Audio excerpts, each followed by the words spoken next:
রয়েছি মানালির ধুঙ্গারি টেম্পেলের সামনে। হ্যাঁ, ধুঙ্গারি টেম্পেলকে আপনারা হয়তো চেনেন মানালি টেম্পেল, মানালির হিড়িম্বা দেবী টেম্পেল নামে, স্থানীয়ভাবে ধুঙ্গারি টেম্পেল।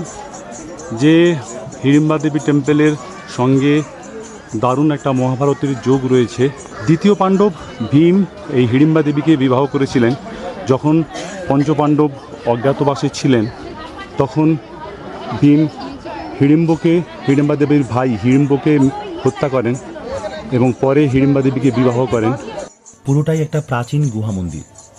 মাটি থেকে বেরিয়ে আসা একটা বিশাল পাথরের উপর তৈরি হয়েছে বেদি, যা ভীমের স্ত্রী হিড়িম্বা দেবীকে উৎসর্গ করা হয়েছে। মন্দিরের এই পুরো কাঠামোটি তৈরি করেছিলেন মহারাজা বাহাদুর সিং 1553 সালে।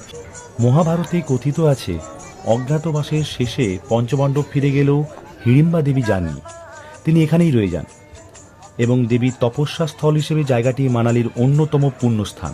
পুরনো দেবদারু গাছে ঘেরা এই স্থানটি এখন জনপ্রিয় পর্যটন কেন্দ্র।